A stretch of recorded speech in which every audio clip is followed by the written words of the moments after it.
I was making coffee when the knock came. Not a polite one, the kind of pounding that rattles the doorframe. I already knew who it was.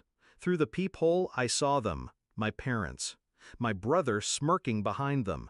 3 months since they sold their home. 3 months since they wired every cent, $280,000, to him. 3 months since they told me I was doing fine and didn't need it. Now they were here, suitcases in hand, ready to stay for a while, in my house. It wasn't always like this. Growing up, I believed we were a team, my brother and I, equal in our parents' eyes. I worked 2 jobs through college. He didn't. I bought my first home at 27. He burned through credit cards and called it living. When Dad's health started slipping, I visited every week. My brother called once a month, maybe. Still, somehow, he was the golden one, the one they trusted, the one they chose. I found out about the sale by accident. A friend mentioned my parents' house was listed. No one had told me. When I confronted them, they brushed it off, said the market was right, the timing perfect. Then I learned where the money went. Not into retirement, not split between their kids, straight into my brother's account. He needs a fresh start, Mom said.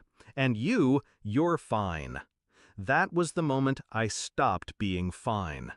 I didn't scream, I didn't cry, I smiled. And in that smile I made a decision. I would never let them treat me like an afterthought again. The plan started small. I knew my parents were reckless with boundaries. They assumed family ties meant they could take whatever they wanted. So I prepared.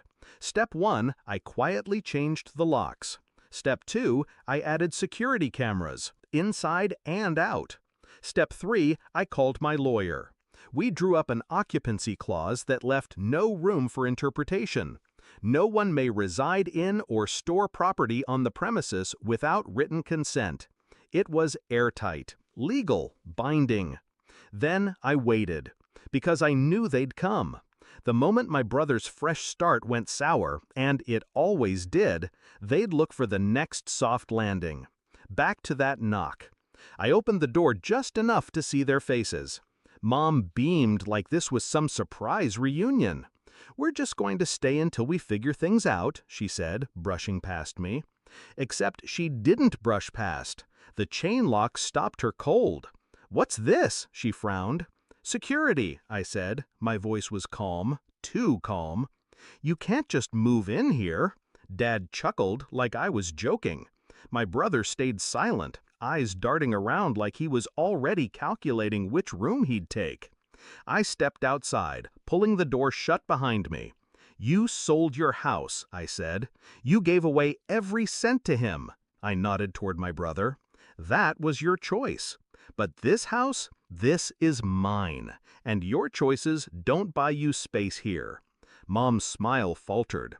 "We're family. You can't turn us away." "I can," I said, "and I already have. You're trespassing."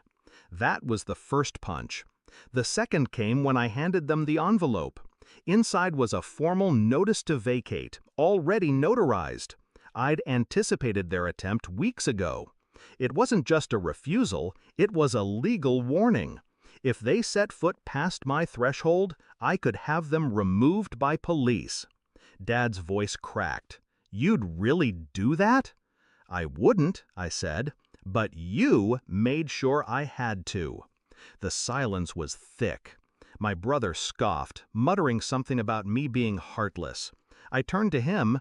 "You had $280,000 3 months ago. Where is it?" His jaw tightened. No answer. That was the third punch, making him say nothing, because the truth would cut deeper than any insult. Finally, Mom stepped back. "We'll figure something out," she said.